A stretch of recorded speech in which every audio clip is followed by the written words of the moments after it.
Hi friends, ನಿಮಗೆಲ್ಲ ಮತ್ತೊಂದು ವಿಡಿಯೋಗೆ ಸ್ವಾಗತ.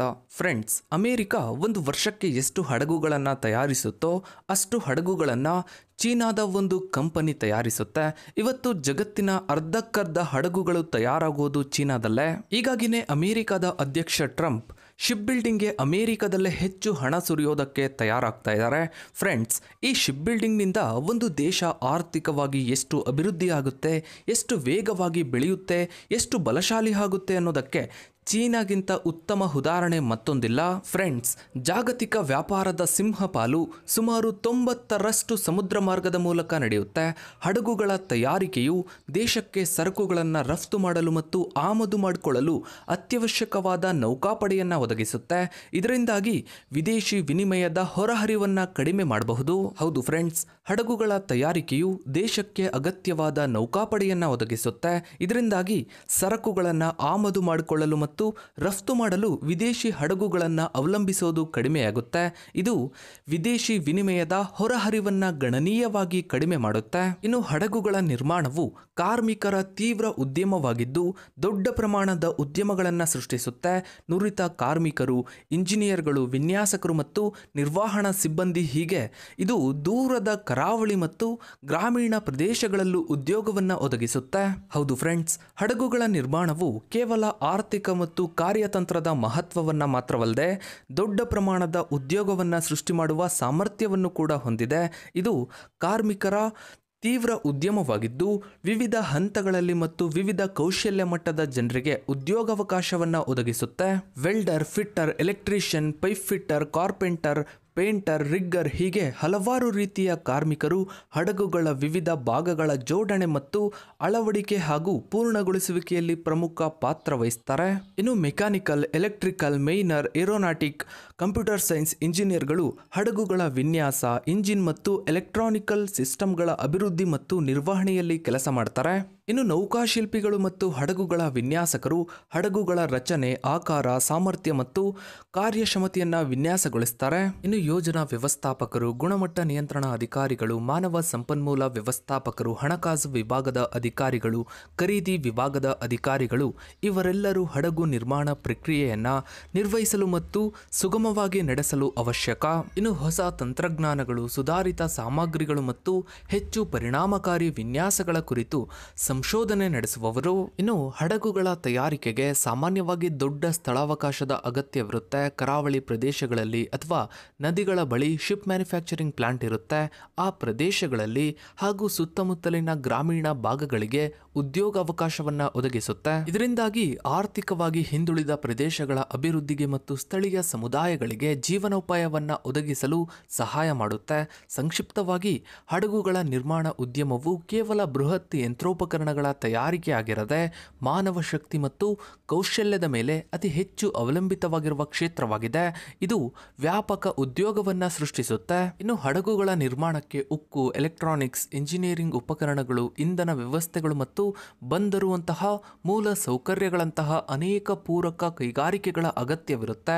ಇದರಿಂದಾಗಿ ಈ ಉದ್ಯಮಗಳು ಅಭಿವೃದ್ಧಿಯನ್ನು ಹೊಂದುತ್ತವೆ. ಸಾಮಾನ್ಯವಾಗಿ ಹಡಗು ನಿರ್ಮಾಣವು ಕೇವಲ ಏಕೈಕ ಉದ್ಯಮವಾಗಿ ಕಾರ್ಯನಿರ್ವಹಿಸೋದಿಲ್ಲ. ಬದಲಾಗಿ ಇದು ಇತರ ಹಲವು ಪೂರಕ ಕೈಗಾರಿಕೆಗಳಿಗೆ ಬೇಡಿಕೆಯನ್ನು ಸೃಷ್ಟಿ ಮಾಡುತ್ತೆ. ಹಡಗು ನಿರ್ಮಾಣಕ್ಕೆ ಅಗತ್ಯವಿರುವ ವಿವಿಧ ಕಚ್ಚಾ ವಸ್ತುಗಳು ಮತ್ತು ಘಟಕಗಳ ಪೂರೈಕೆಗಾಗಿ ಅನೇಕ ಕೈಗಾರಿಕೆಗಳು ಕೂಡ ಅನಿವಾರ್ಯವಾಗಿವೆ. ಎಕ್ಸಾಂಪಲ್ಗೆ, ಹಡಗುಗಳ ತಯಾರಿಕೆಗೆ ಮುಖ್ಯವಾಗಿ ಹುಕ್ಕು ಬೇಕಾಗುತ್ತೆ. ಹಡಗುಗಳ ನಿರ್ಮಾಣದ ಬೇಡಿಕೆ ಹೆಚ್ಚಾದಂತೆ ಹುಕ್ಕುಗಳ ಉತ್ಪಾದನೆಯೂ ಕೂಡ ಹೆಚ್ಚಾಗುತ್ತೆ.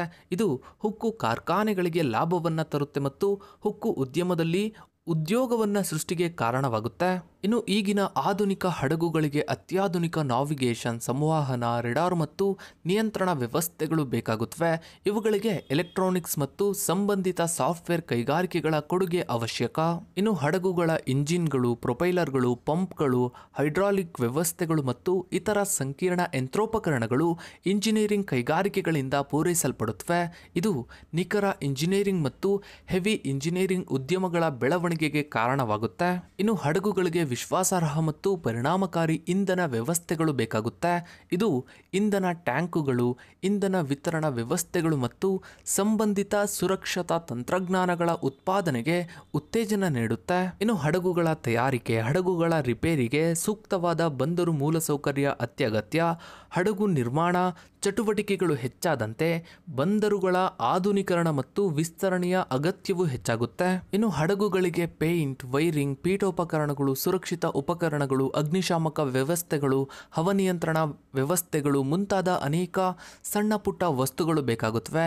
ಇವೆಲ್ಲವೂ ವಿವಿಧ ಕೈಗಾರಿಕೆಗಳಿಗೆ ಬೇಡಿಕೆಯನ್ನು ಸೃಷ್ಟಿಸುತ್ತವೆ. ಹೀಗಾಗಿ ಹಡಗು ನಿರ್ಮಾಣದಲ್ಲಿನ ₹1 ಹೂಡಿಕೆಯು ಆರ್ಥಿಕತೆಯಲ್ಲಿ ಹಲವಾರು ರೂಪಾಯಿಗಳ ಮೌಲ್ಯವನ್ನು ಸೃಷ್ಟಿಸುತ್ತೆ.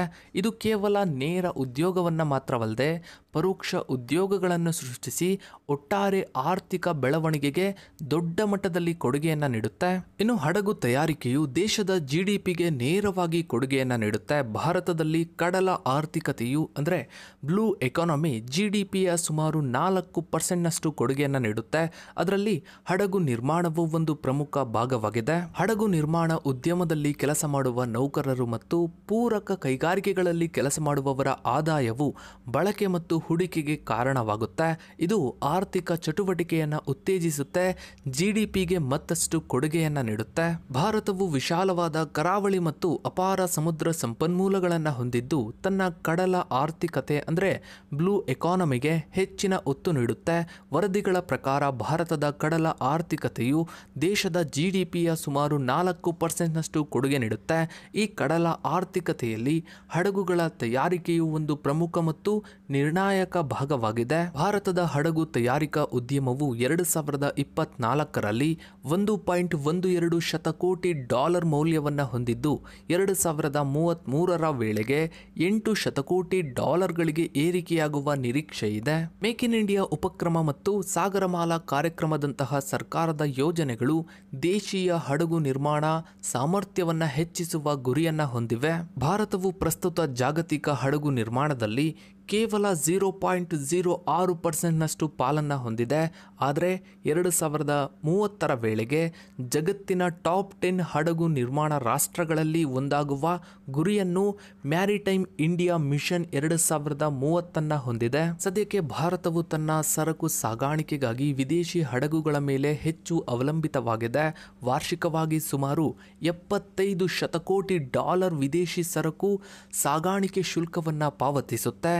ದೇಶೀಯ ಹಡಗು ನಿರ್ಮಾಣ ಸಾಮರ್ಥ್ಯವನ್ನು ಹೆಚ್ಚಿಸುವುದರಿಂದ ಈ ವಿದೇಶಿ ವಿನಿಮಯದ ಹೊರಹರಿವನ್ನು ಕಡಿಮೆ ಮಾಡಬಹುದು. ಹೀಗಾಗಿ ಹಡಗು ನಿರ್ಮಾಣವು ಕೇವಲ ಒಂದು ಕೈಗಾರಿಕೆ ಆಗಿರದೆ ದೇಶದ ಒಟ್ಟಾರೆ ಆರ್ಥಿಕತೆ, ವ್ಯಾಪಾರ, ಭದ್ರತೆ ಮತ್ತು ತಂತ್ರಜ್ಞಾನದ ಪ್ರಗತಿಗೆ ಬಹು ಆಯಾಮದ ಕೊಡುಗೆ ನೀಡುವ ಕಾರ್ಯತಂತ್ರದ ಪ್ರಮುಖ ಕ್ಷೇತ್ರವಾಗಿದೆ. ಇನ್ನು ಯುದ್ಧ ನೌಕೆಗಳು, ಜಲಾಂತರ್ಗಾಮಿ ನೌಕೆಗಳು ಮತ್ತು ಕರಾವಳಿ ಕಾವಲು ಹಡಗುಗಳ ದೇಶೀಯ ಉತ್ಪಾದನೆಯು ರಕ್ಷಣಾ ಸ್ವಾವಲಂಬನೆಗೆ ನಿರ್ಣಾಯಕವಾಗಿದೆ. ಇದು ವಿದೇಶಿ ಅವಲಂಬನೆಯನ್ನ ಕಡಿಮೆ ಮಾಡುತ್ತೆ ಮತ್ತು ಕಡಲ ಗಡಿಗಳನ್ನು ಹೆಚ್ಚು ಪರಿಣಾಮಕಾರಿಯಾಗಿ ರಕ್ಷಿಸಲು ಸಹಾಯ ಮಾಡುತ್ತೆ. ಭೌಗೋಳಿಕ ರಾಜಕೀಯ ಉದ್ವಿಗ್ನತೆಗಳು ಹೆಚ್ಚುತ್ತಾ ಇರುವ ಇಂದಿನ ದಿನಗಳಲ್ಲಿ ಬಲವಾದ ನೌಕಾಪಡೆ ಅತ್ಯಗತ್ಯ. ಒಂದೇ ಮಾತಲ್ಲಿ ಹೇಳೋದಾದ್ರೆ ಭಾರತದಲ್ಲಿ ತುಂಬಾ ದೊಡ್ಡ ಮಟ್ಟದಲ್ಲಿ ಶಿಪ್ ಮ್ಯಾನುಫ್ಯಾಕ್ಚರಿಂಗ್ ಶುರುವಾದ್ರೆ ಉದ್ಯೋಗ ಅವಕಾಶ ಸೃಷ್ಟಿಯಾಗುತ್ತೆ, ಹಾಗೆ ದೇಶ ತುಂಬ ವೇಗವಾಗಿ ಬೆಳೀತಾ ಹೋಗುತ್ತೆ. ಸೊ ಫ್ರೆಂಡ್ಸ್, ಇದಾಗಿತ್ತು ಇವತ್ತಿನ ಈ ಒಂದು ವಿಡಿಯೋದ ಬಗ್ಗೆ ನಿಮ್ಮ ಅನಿಸಿಕೆ ಅಭಿಪ್ರಾಯಗಳನ್ನು ತಪ್ಪದೇ ಕಮೆಂಟ್ ಸೆಕ್ಷನಲ್ಲಿ ಕಮೆಂಟ್ ಮಾಡಿ. ಹಾಗೆ ವಿಡಿಯೋಗೊಂದು ಲೈಕ್ ಮಾಡ್ತಾ ವಿಡಿಯೋನ ಆದಷ್ಟು ಎಲ್ಲ ಕಡೆ ಶೇರ್ ಮಾಡಿ. ನೀವಿನ್ನೂ ನಮ್ಮ ಚಾನಲ್ಗೆ ಸಬ್ಸ್ಕ್ರೈಬ್ ಆಗಿಲ್ಲ ಅಂದರೆ ಕೆಳಗಡೆ ಕಾಣೋ ಸಬ್ಸ್ಕ್ರೈಬ್ ಬಟನ್ನ ಕ್ಲಿಕ್ ಮಾಡಿ. ಹಾಗೆ ಪಕ್ಕದಲ್ಲಿ ಕಾಣೋ ಬೆಲ್ ಐಕನ್ ಕೂಡ ಕ್ಲಿಕ್ ಮಾಡಿ. Thanks for watching.